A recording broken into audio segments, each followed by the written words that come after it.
My son and his wife came to my house and demanded I co-sign a mortgage using my house as collateral. When I refused, he pushed me down the basement stairs and his wife told me to be useful for once.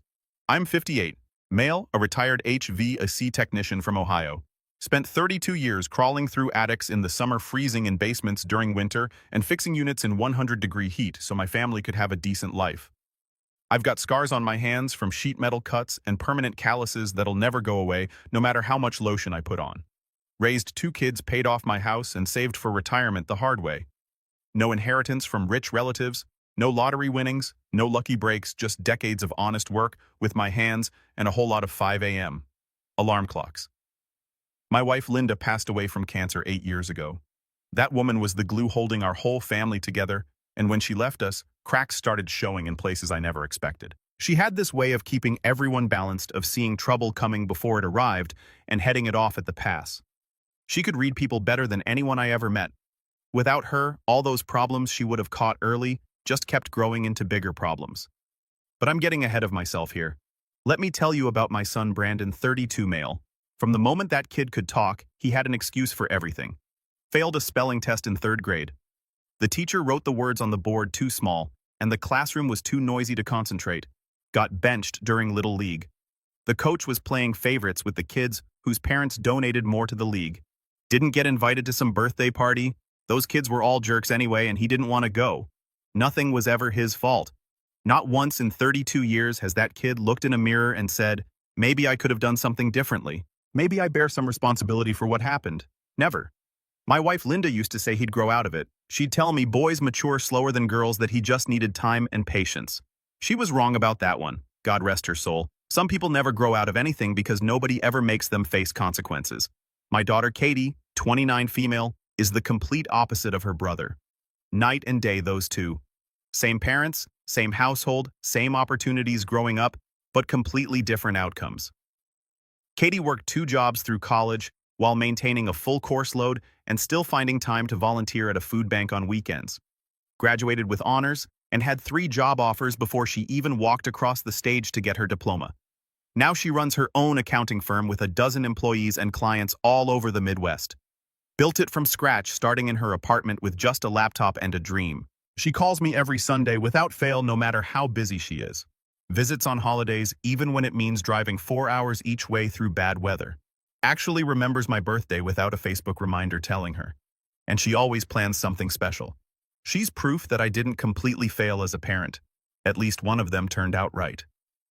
Brandon, on the other hand, bounced from job to job like a pinball machine after graduation. Couldn't hold down anything for more than 6 months, sometimes, not even 3 months before something would go wrong. Always had some drama with coworkers who didn't appreciate his contributions. Always had some conflict with management who felt threatened by his brilliant ideas. Always had some perfectly reasonable explanation for why this particular job just wasn't worthy of his extraordinary talents and why quitting was actually the smart move. The kid had a degree in business administration that he'd somehow stretched into 6 years of what I can only assume was mostly college parties and video games. 6 years for a 4-year degree, and he treated that diploma like it made him royalty walking among peasants. Like having a piece of paper meant he was too good for entry-level work or paying his dues like everyone else. I remember when he was 22 and got fired from a job at an insurance company after just 10 weeks. He came home that night and told me and Linda the whole story, spinning it like he was the victim of some great injustice. His manager had unrealistic expectations and didn't understand modern work culture. His coworkers were toxic and threatened by fresh talent. The company was stuck in the past and unwilling to embrace new ideas. Linda listened to the whole thing and then asked him one simple question. "What did your performance review say?" Brandon got real quiet. Turned out he'd missed deadlines, showed up late repeatedly, and spent more time on his phone than doing actual work. But according to him, none of that mattered because the system was rigged against young people. Then he met Heather, 30, female. Now, I try not to judge people too quickly. My wife Linda always said I was too cynical, too quick to see the worst in folks before giving them a fair chance. She was probably right about that. God rest her soul. But Heather set off alarm bells from the very first dinner Brandon brought her home for. Something about her just felt off to me from the start. I remember that night clear as yesterday. I'd made pot roast with all the trimmings because Brandon mentioned she appreciated home cooking. Set the good table, the one we used for holidays. even lit a candle, which Linda would have appreciated. The whole time Heather was sitting at my dinner table, though she wasn't really there for the meal or the conversation, her eyes kept wandering around my house like she was appraising it for an estate sale, looking at the furniture, the fixtures, the square footage. Before we'd even finished eating, she asked how much my property was worth in the current market. I thought maybe she was making conversation, so I gave a vague answer. Then she asked what my retirement accounts looked like. Then she asked whether I had life insurance and who the beneficiaries were. Then she asked if I owned any other properties or had any investments I was sitting on. I thought maybe she was just socially awkward, maybe coming from a different background where these topics were normal dinner conversation. Maybe she didn't realize these were incredibly personal questions to ask someone you just met. Nope. Looking back, she was shopping, taking inventory, running calculations in her head about what I was worth and how she could get access to it. Heather came from money. Not earned money, mind you, but inherited money that her parents had mostly blown through by the time she graduated high school. Bad investments in get-rich-quick schemes, expensive tastes, they couldn't actually afford keeping up appearances in a social circle that never really cared about them anyway. She grew up in a big house, in a fancy neighborhood, and went to private schools with kids whose families actually had money. But by the time she was an adult, all that was left were the expensive tastes and a minimum wage budget to fund them. And she saw Brandon as her ticket back to the lifestyle she thought she deserved. Problem was, Brandon was broke. More than broke, actually. He was drowning in debt from credit cards he'd maxed out on stupid purchases like gaming systems and designer clothes and expensive restaurants he couldn't afford, plus student loans from those 6 years of academic meandering that he'd never made a serious dent in. So Heather's calculating eyes eventually landed on me and stayed there like a target lock. The wedding planning was a circus that should have told me everything I needed to know about the years ahead. They wanted the works everything they'd ever seen in a movie or on social media. The fancy venue at some country club neither of them had any connection to whatsoever. The designer dress that cost more than my first car. The catering from some high-end restaurant because regular catering was beneath them apparently. The live band instead of a DJ because DJs were for cheap weddings. The destination bachelor and bachelorette parties in locations I'd never even heard of. Professional photographer, professional videographer, flowers flown in from overseas, the whole 9 yards and then some. When they presented me with their budget of $40,000 and asked me to cover half, I almost choked on my morning coffee. $20,000 so my son could impress a bunch of people he barely knew with a party they'd forget about in a month. I'd worked overtime for years to save that kind of money, and they wanted it blown in a single evening of toasts and dance floor photos. I offered $5,000, which I thought was pretty generous, all things considered. Brandon still owed me $8,000 from various loans over the years that we both knew were never getting repaid. Money for car repairs that magically turned into money for a new gaming console. Money for rent when he was between jobs that somehow became money for a vacation to clear his head from all the job-hunting stress. Money for an emergency that turned out to be concert tickets he really wanted. We both knew that $8,000 was gone forever, but we pretended otherwise because that's what family does, I guess. Heather threw an absolute fit when I wouldn't budge past $5,000. Called me cheap right there in my own living room in my own house that I'd paid off with my own hands. Said I was embarrassing her in front of her family and their society friends. Said I clearly didn't love my son if I wasn't willing to invest in his future happiness. Brandon just sat there nodding along like a bobblehead doll while his fiancée tore into his father. Never once defending me or telling her to calm down or suggesting maybe she was being unreasonable, just nodded and let it happen. They ended up scaling back the wedding when Heather's parents couldn't cough up more than a few thousand either. Turns out the family money really was gone, and they'd been living on credit and appearances just like their daughter. But that resentment Heather felt toward me for not funding her dream wedding day that never went away. It just festered like an untreated infection, growing worse and more toxic with time. Every holiday dinner after that, I could feel her eyes on me from across the table, calculating, waiting, planning her next move. For 5 years after the wedding, I watched my son slowly disappear.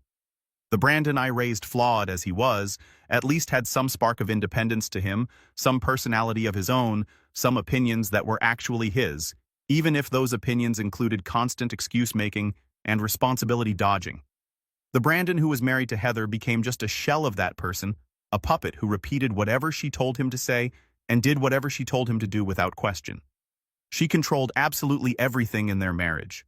Their finances, which were a mess of maxed credit cards and overdue bills, but somehow always his fault for not earning enough. Their social calendar, which revolved entirely around people she wanted to impress and events where she could show off. Their opinions on politics, culture, family matters, what restaurants were acceptable, what cars they should drive, what neighborhood they deserved to live in. Brandon didn't have thoughts anymore. He had whatever Heather's thoughts were delivered through his mouth like he was a ventriloquist dummy. And those shared opinions increasingly centered around one theme: what I owed them. See, here's the thing about my house. It's a 3-bedroom ranch in a decent suburb. Nothing fancy or impressive, just a modest place I bought in the early 90s when prices were still reasonable for a working man with a steady job. But the neighborhood went up in value over the years as the city expanded outward. Young professionals moved in and fixed up the older homes. Good schools attracted families willing to pay premium prices. What I paid $120,000 for back then is worth close to $400,000 now, just sitting there appreciating while I mow the lawn and clean the gutters. Between the house equity and my retirement savings and my late wife's life insurance payout that I'd barely touched because it felt wrong to spend it, I was sitting pretty comfortably for a man my age. I wasn't rich by any stretch of the imagination. I still clipped coupons for groceries and drove a 10-year-old truck that got the job done, but I was secure. I could retire without worrying about ending up on the street. And to people like Heather who'd grown up expecting wealth and ended up with nothing, that security looked like opportunity waiting to be exploited. The asks started small at first. Could I help with their car payment this month because things were unexpectedly tight? Could I cover their electric bill while Brandon was between jobs again? Could I loan them a couple thousand for a vacation because they really needed a break from all the stress of trying to make ends meet?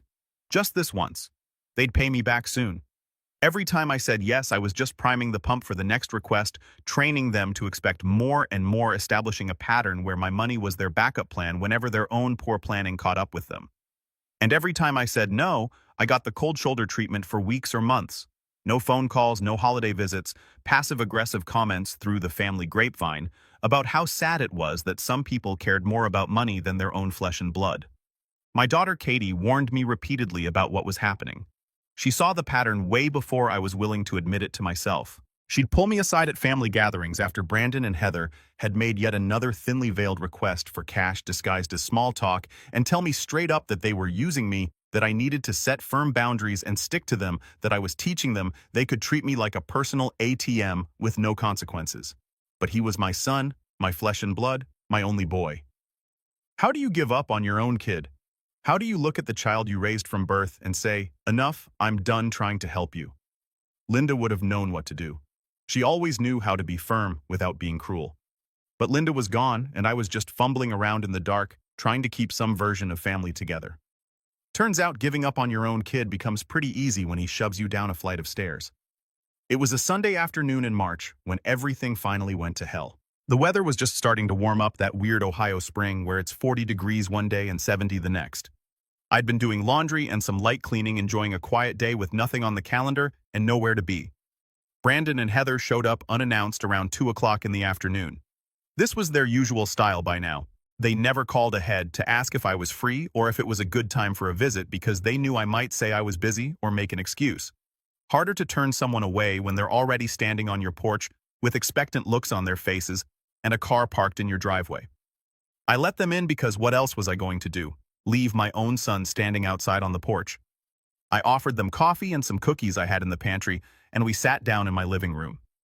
Same as dozens of visits before, but I could immediately tell something was different about this particular visit. Something bigger was coming. Heather had that look she gets right before she asks for something significant. Eyes too bright, smile stretched too wide, voice pitched just a little higher than her normal calculating tone. Brandon was fidgeting like a nervous kid, waiting outside the principal's office, picking at his fingernails and avoiding eye contact with me. After some painful small talk about the weather and some TV shows I don't watch and how their jobs were going, his answer was vague because he'd recently been let go again. I found out later, Heather finally got to the actual point of their visit. Turns out they'd found their dream home. She pulled out her phone and started showing me pictures like she was a real estate agent making a presentation to investors. A 4-bedroom colonial in one of those fancy new developments on the edge of town, the kind of place with an HOA that regulates what color you can paint your mailbox and what kind of holiday decorations are acceptable, and charges monthly fees that cost more than my first mortgage payment did. List price, $450,000. Now I knew roughly what Brandon and Heather made when Brandon was actually employed, which wasn't often. His jobs never paid more than mid-30s when he had one, and Heather worked part-time as a receptionist at a dental office for maybe $15 an hour. Their combined income was perhaps $70,000 a year on a good year when Brandon was working. They had credit card debt piled up from years of living beyond their means. They had 2 car payments on vehicles nicer than anything I'd ever owned. They had a history of late payments and collection calls that made their credit scores look like bowling scores. There was absolutely no way any sane mortgage lender in this country was going to approve them for a $450,000 house unless someone with better credit and actual assets co-signed the loan and took on the risk. That someone they had decided was going to be me. Heather laid it all out like she was presenting a Fortune 500 business proposal complete with talking points she'd clearly rehearsed. They'd already talked to a mortgage broker who specialized in creative financing solutions for people with challenged credit.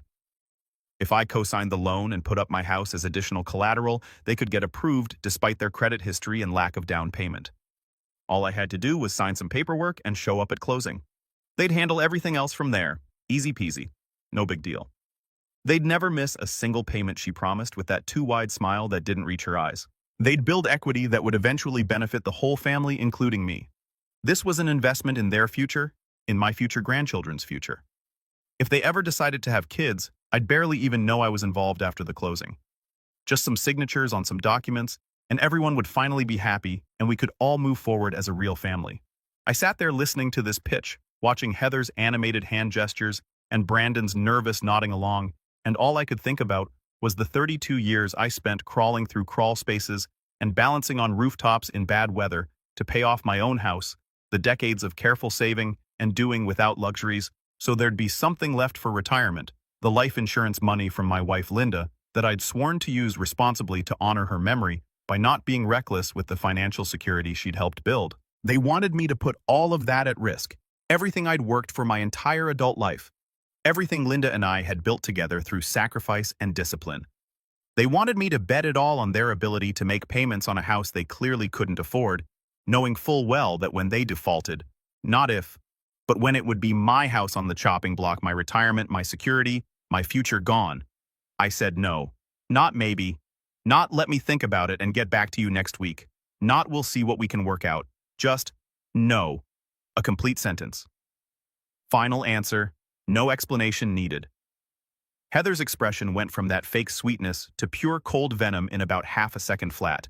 The mask dropped completely and I saw the real person underneath. She started in on me about how I was sitting on all this money and property while my own son struggled to get ahead in life, how I was selfish and small-minded and unable to see the big picture, how I'd clearly never wanted Brandon to succeed at anything, and this refusal was just more proof of what she'd always suspected about me and my priorities.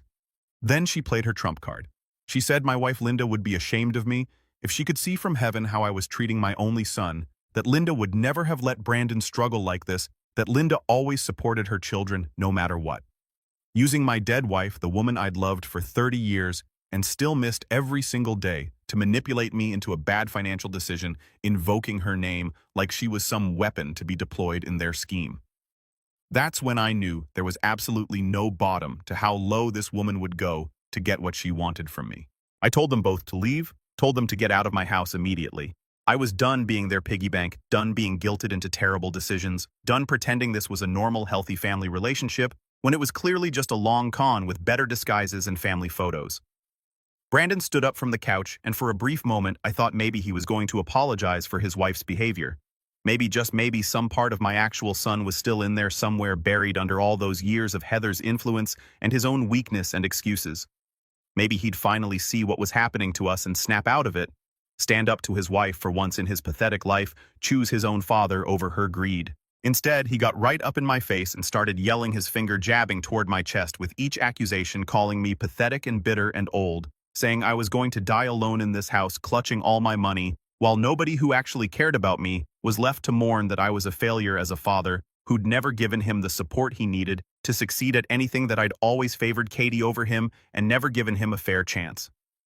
So I told him the truth, told him to grow up and take some responsibility for once. Told him that real men don't blame their fathers for their own failures at 32 years old.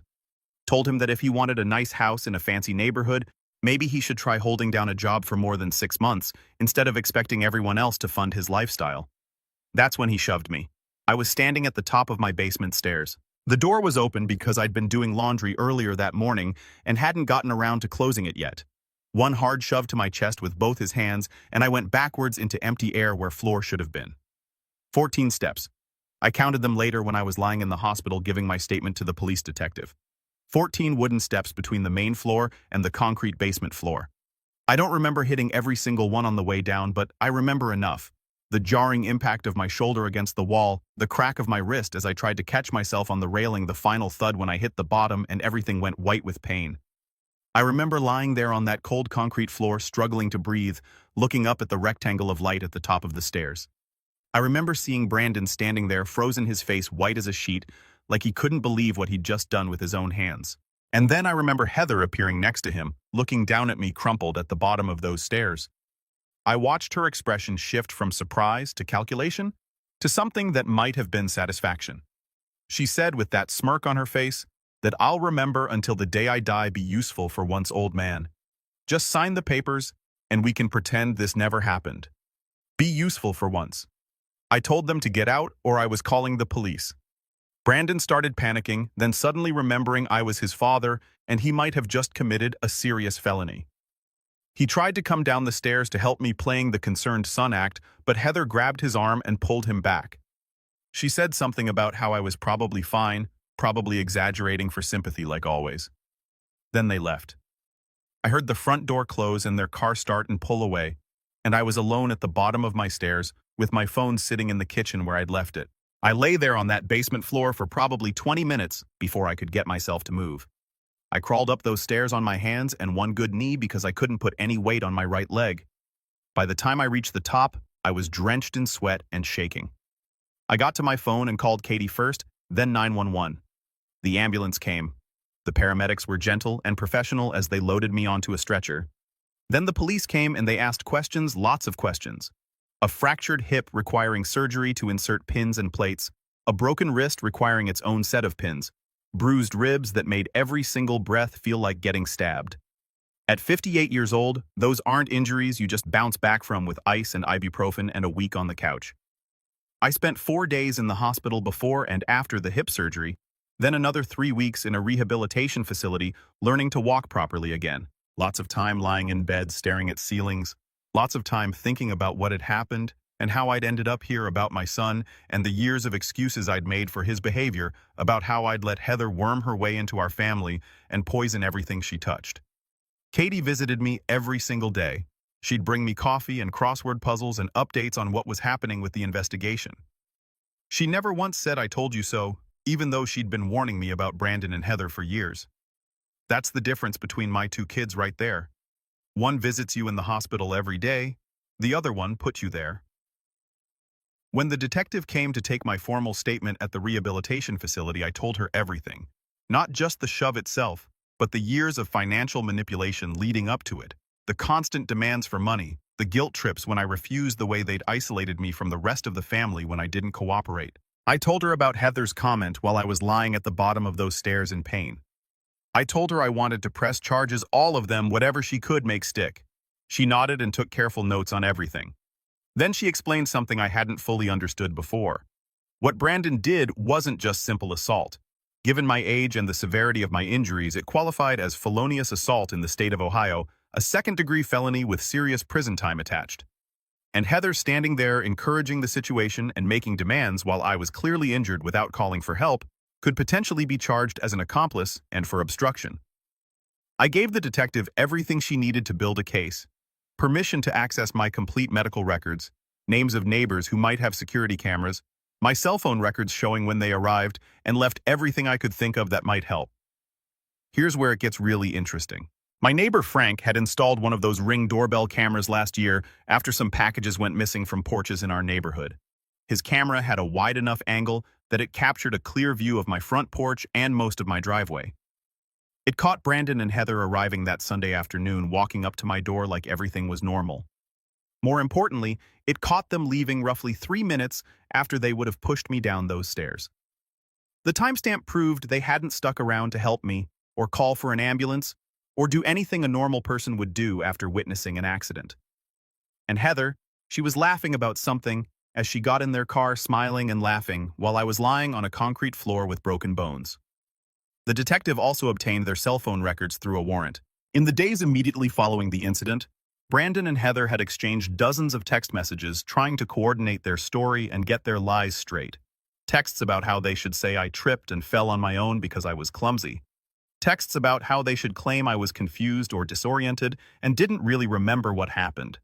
Texts discussing whether they should get ahead of things by telling family members that I might be developing dementia or early Alzheimer's. All of it documented in their own words, saved forever on their phones and in cloud backups. But the real kicker, the thing that turned this from a family dispute into a clear pattern of criminal behavior, they'd done similar things before. The detective did some digging into both of their backgrounds and found gold. Heather's elderly aunt had filed a police report 2 years earlier claiming that Heather had threatened her with unspecified consequences after she refused to change her will to leave more money to Heather. The aunt had eventually dropped the charges, probably pressured by family members who wanted to keep things quiet and avoid embarrassment, but the report was still in the system, still documented, still admissible. And 3 years before that, Brandon had been formally accused of shoving a coworker during a workplace argument about a project he'd mishandled. The company's HR department had documented multiple witness statements. The company settled quietly with the injured coworker and terminated Brandon rather than deal with criminal charges or a civil lawsuit.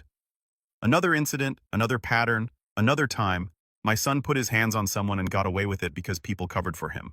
A history of violence, a pattern of targeting vulnerable people for money, a willingness to hurt them when they didn't cooperate.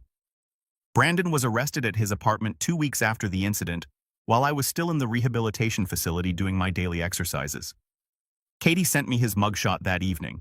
He was crying when they put the handcuffs on him, apparently looked lost and confused, like he still couldn't understand how his actions could possibly have real consequences. Like this was all some terrible misunderstanding that would get sorted out once he explained his side. Heather was arrested the same day at her workplace in front of her coworkers. She was charged as an accomplice to felonious assault and separately charged with tampering with evidence based on those text messages where she'd coached Brandon on how to lie. Her mugshot showed pure fury. Even in that police photo, you could see the rage radiating off her face. She wasn't sorry for a single thing she'd done. She was just angry that she got caught and that her plan hadn't worked out. The trial was 8 months later after various delays and legal maneuvering. I had to testify, which was one of the hardest things I've ever done. Sitting on that witness stand in a courtroom full of strangers looking directly at my son in his orange prison jumpsuit, describing how he'd shoved me down those stairs, describing what Heather said while I lay there injured watching his face the whole time. The defense attorneys tried everything to paint me as a vindictive father punishing his son for marrying a woman I didn't approve of. They brought up every instance where I declined to give them money, trying to make me look stingy and unsupportive. They suggested maybe I'd exaggerated my injuries, maybe I'd tripped on my own and was just confused about what happened.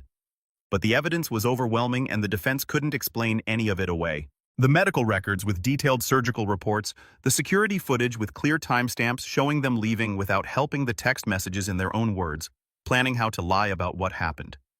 The prior incidents establishing a clear pattern of violent behavior when they didn't get what they wanted. The prosecutor laid it all out methodically, piece by piece, like building a brick wall around them that they couldn't escape. Brandon was convicted of felonious assault with a specification for targeting a victim over 60. The judge called his behavior a betrayal of everything family is supposed to mean, said she'd rarely seen such a clear case of elder abuse by a family member.